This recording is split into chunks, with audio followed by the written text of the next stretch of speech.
నమస్తే, welcome to Leo. మనతో ఉన్నారు పొలిటికల్ అనలిస్ట్ అరసమల్లి శ్రీనివాస్ గారు. సార్ నమస్తే. నమస్కారం అండి. మనం చూసుకుంటే వైసీపీ ఎవరైతే ఉన్నారో గతంలో 2019 నుంచి 24 దాకా బరి తెగించి సామంతరాజుల్లాగా మీద పడి దోచుకొని, అది మద్యం కావచ్చు, మైనింగ్ కావచ్చు, అవన్నీ దోచుకుందంతా అందరికీ తెలిసి దోచుకున్న తర్వాత కూడా వాళ్ళ సాక్షి పత్రికలను అసలుకి అక్రమ అరెస్టులు అని చెప్పి రాయడం, అసలుకి ఎక్కడ కూడా అక్రమాలే జరగలేదు, స్కామ్లే జరగడం అని చెప్పి రాయడం చూస్తున్నాం. ఇదంతా పక్కన పెడితే ఒకడేమో బట్టెబాజు అంటాడు, ఇంకొకడు విజయసాయిరెడ్డి ఇప్పుడే వచ్చేసి మొత్తం బట్టలిప్పదీస్తా అంటాడు. అసలు వైసీపీ నేతలకు సంబంధించి మన ముందే అక్రమాలు చేసి వేల కోట్లు దండుకున్న తర్వాత ఇలా బరి తెగించి మాట్లాడేదాన్ని ఎలా చూడాలంటారు? మొత్తానికి కసిరెడ్డి అరెస్ట్ కూడా జరిగింది, మొత్తానికి సంచలనాలు బయటకు పడబోతున్నాయి అంటే ఏమంటారు? ఇప్పుడు యాక్చువల్గా మీరు సాక్షి పేపర్ని ప్రామాణికంగా తీసుకోకూడదండి. ఎందుకంటే దాని గురించి జగన్మోహన్ రెడ్డి స్వయంగా అసెంబ్లీలో చెప్పాడు. ఆ పేపర్ నమ్ముతారు మీరు అన్నట్టుగానే అన్నాడు. పైగా అందులో డేట్ తప్ప నిజమేదే ఉండదు. డేటు రెండు ఉంటాయి కదా, ఆ రెండు తప్ప మిగతా నిజమే ఉండదు. పైగా సత్యమేవ జయితే అని రాస్తారు వాళ్ళు. కాబట్టి మనం దాన్ని పరిగణనలో తీసుకోకూడదు. పేపర్లో ప్రసార సాధనాలు ఎందుకంటే మన కళ్ళు ఉన్నాయి కదా, మనం చూసాం కదా గత 5 సంవత్సరాలు ఏం జరిగింది అనేటువంటి స్పష్టంగా అందరికీ అవగాహన ఉంది. పూర్తిగా అందరికీ అర్థమైంది కాబట్టి వాళ్ళ స్థానాన్ని ప్రజలు ఎక్కడ ఉంచాలో అక్కడ ఉంచారు. వాళ్ళ గురించి పూర్తిగా అర్థం చేసుకున్నారు ప్రజలు. భయాందోళనకు గురయ్యారు. ఇక జగన్మోహన్ రెడ్డి గారి హయాంలో జరిగిన అరాచకాల గురించి వస్తే డిస్ట్రక్షను పూర్తి స్థాయిలో సంపూర్ణం చేశాడు.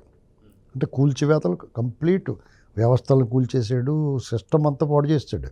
మీకు నిర్మాణాలు కూల్చాడు, అమరావతి వైభవాన్ని కూల్చాడు, పోలవరాన్ని కూల్చాడు ఒక రకంగా చెప్పాలంటే. ఎందుకంటే ఏంటి కాపర్ డ్యాములు, డయాఫ్రమ్ వాళ్ళు ఇలాంటివన్నీ ఏం చేశాడు. కాబట్టి ఆ డిస్ట్రక్షన్లో సంపూర్ణం, అరాచకం సంపూర్ణం. అంటే ఆఖరికి మాజీ ముఖ్యమంత్రి గారు 3 సార్లు ముఖ్యమంత్రి చేసిన ఆయన కేసు నమోదు చేయకుండా అరెస్ట్ చేసి 53 రోజులు జైలు పెట్టగలిగాడు. ఇంకా అరాచకానికి అంతకన్నా అంతే ఉంటుంది. అది హైట్స్. ఏమండి అవినీతి, ఇంకా అవినీతిలో కొత్త పుంతలు తొక్కాడు. అంటే ఎవరన్నా ఏదన్నా ఒక కాంట్రాక్ట్ ఇచ్చి కమిషన్ తీసుకోవడం, లేకపోతే కిడ్ ప్రోకో అతని వ్యవహారం, అతను అలవాటైన విద్య, ఇదిగో నీకు ఇది నాకు ఇది, అదో రకం. అవన్నీ దాటుకుపోయి రుణాలు అప్పులు తెచ్చి పప్పు బెల్లాలు కొద్దిగా వాడి మిగతా డబ్బు ఎక్కడ ఏం చేశాడో తెలియదు. ఉద్యోగుల పిఎఫ్లు కూడా వాడేసి వాళ్ళకి మొండిజే చూపించాడు. ఇది కూడా మనం పర్లేదు ఏదో పడ్డానికి వచ్చి. ఇక అన్నిటికన్నా దారుణం మద్యం. అసలు ఇంట్లో వండేసి డిస్టిలరీ నుంచి తెచ్చింది కాకుండా ఎవడికాడ సొంతంగా కూడా అమ్మేసి ఆ సీసాలో పోసి ఆ బ్రాండ్ కాగితాలు అంటించేస్తే కూడా ఎవరికి తెలియదు. అసలు ఆ బ్రాండ్లు కూడా సార్ అలా కదండి. ఇప్పుడు ప్రభుత్వమే డిస్టిలరీస్ దగ్గర తయారు చేసేదో బ్రాండ్ స్పెషల్ స్టేటస్ అని, లేకపోతే ప్రెసిడెంట్ మెడల్ అని, ఇలా భూమ్ అని రకరకాలు వేసి అమ్మిది. ఆ రకమైన అవినీతి దోపిడీ చేశారు. ఏంటి 90% ఇంట్లోకి 10% ప్రభుత్వ ఖజానాకి వెళ్ళింది. దాన్ని అసరాగా చేసుకుని వాళ్ళ గ్యాంగ్, అంటే వాళ్ళ తర్వాత గ్యాంగ్ ఉంటారు కదా, వాలంటీర్లు పెట్టుకుని లేకపోతే కొంచెం చోటా మోటా నాయకులు ఆయా జిల్లాల్లో వాళ్ళు సొంతంగా తయారు చేసేసి ఆ స్టిక్కర్లు అంటే అమ్మేసేవారు. అమ్మేస్తే ఇప్పుడు ఎవరిని ప్రశ్నిస్తాడు? ఇప్పుడు బెల్ట్ షాప్ కింద అమ్ముతాడండి, ఈ షాపులో గవర్నమెంట్ దగ్గర ఎందుకు కొంటాడు? ఆడే తయారు చేసేస్తాడు. మీకు అందుకునే మరణాలు, ఆరోగ్యం చెడిపోవడం, కిడ్నీలు పాడైపోవటం. అసలు ఎంతమంది తాళిలు తెగినండి, ఎన్ని కుటుంబాలు నిరాశ్రయమని అనాథలైపోయారు పిల్లలు చాలామంది. ఇది పాపం ఊరికనే పోదు.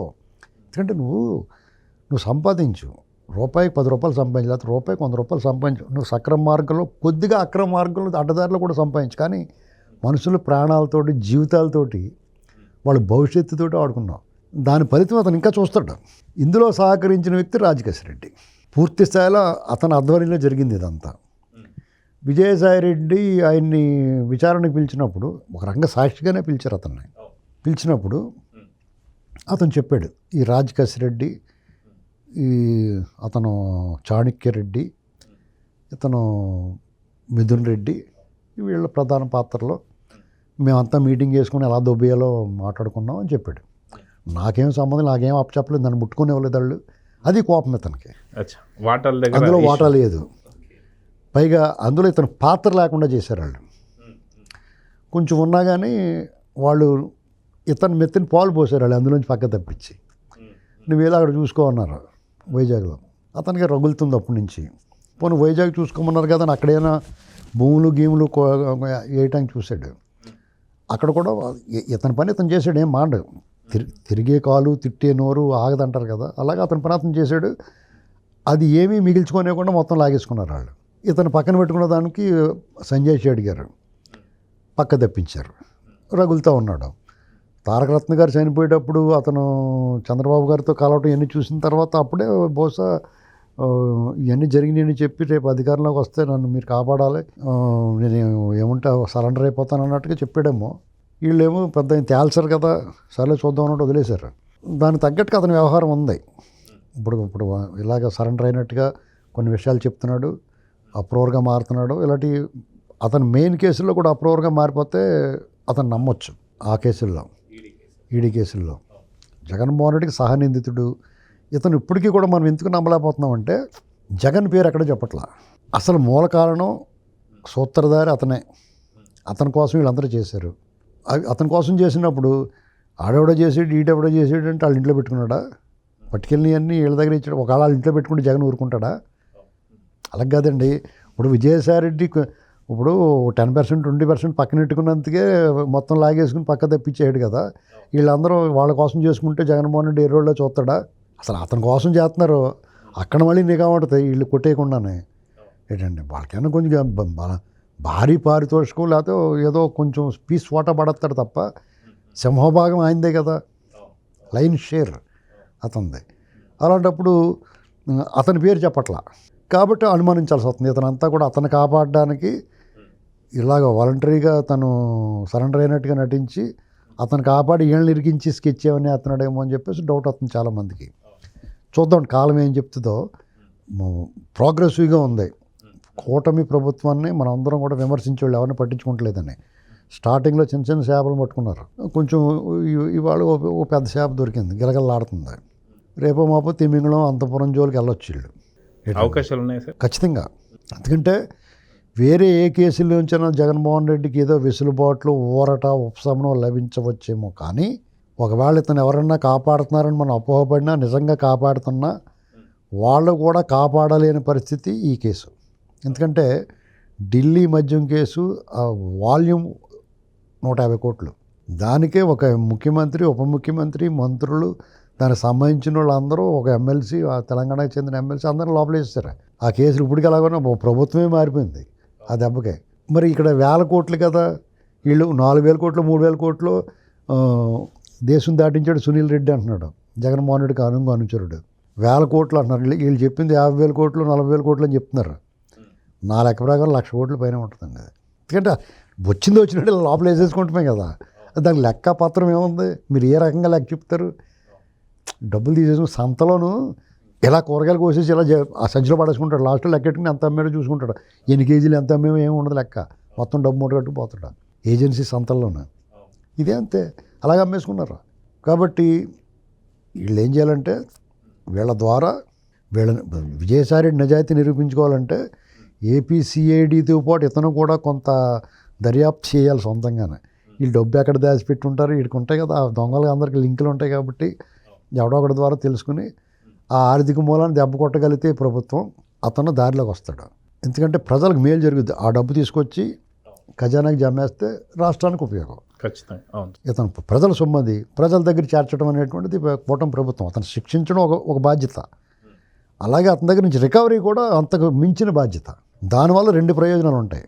ఒకటి, ఎప్పుడైతే దుష్టుడు శిక్షించబడుతున్నాడో అలాగే దుష్టుడికి ఆర్థిక బలం, అంగబలం ఎలాగే తగ్గిపోతుంది, అందరూ పారిపోతున్నారు. ఈ ఆర్థిక బలం అనేటువంటిది మళ్ళీ ఎప్పటికన్నా అంగబలాన్ని చేర్చుకోవడానికి సమకూర్చుకోవడానికి అవకాశం ఉంటుంది. ఆ ఆర్థిక బలాన్ని కూడా దెబ్బ కొట్టి అతన్ని పూర్తిగా సరెండర్ చేసుకుంటే ప్రజల కోణంలో ప్రజల మేలు కోరి ప్రజల కొరకు ఆ పని చేయాలి ప్రభుత్వం. అప్పుడు ఏమవుతుందంటే జగన్మోహన్ రెడ్డి పూర్తిగా శిక్షించబడినట్టు అవుతాడు. అదండి. అయితే మొత్తానికి విజయసాయి రెడ్డి కూడా ట్వీట్ చేశారు సార్ లేటెస్ట్ ఇప్పుడే, బట్టలు ఇప్పబోతున్నాను కంప్లీట్గా అని చెప్పేసి అంటున్నాడు. సో జగన్ బట్టలు ఇప్పబోతున్నాడా లేదా అంటే ఏమంటారు? ఇప్పుడు అతను ఏమన్నాడంటే ట్వీట్లో, ఇప్పుడు సగం బట్టలు ఇప్పారు, మిగతా బట్టలు పూర్తిగా ఇప్పడానికి నేను సహకరిస్తానంటున్నాడు. అంటే ఈ 2 అర్థాలు ఉన్నాయి మీరు అడిగినట్టుగా. ఒకటి, చిన్న చిన్న చేపలు ఇలాంటి వాళ్ళు అందరూ పట్టుకుంటున్నారు కదా, అసలు బట్టలు అసలు కూడా బుక్ చేయడానికి నేను సహకరిస్తాను అన్నట్టుగా ఒక అర్థం ధ్వనిస్తుంది. ఏంటండి ఇప్పుడు ఈ ప్రభుత్వం వాళ్ళ అరెస్టులకి సాహసిస్తుందా లేదా అనేటువంటిది వేచి ఉన్నాడు అనుకుంటున్నాను. ఇప్పుడు ఇతను సరెండర్ అయిపోయి చెప్పేసినా కానీ ఈ ప్రభుత్వం ఏం పట్టించుకోలేదు అనుకోండి, ఇతను దెబ్బైపోతాడు కదా. కాబట్టి వీళ్ళు చర్యలు స్పీడ్ అవుతున్నాయి కాబట్టి సరే అని సహకరించి వాళ్ళ లోపల పోతే నేను ఫ్రీగా ఉండొచ్చు కదా అనుకుంటున్నాడేమో, అది కూడా ఉంటుంది.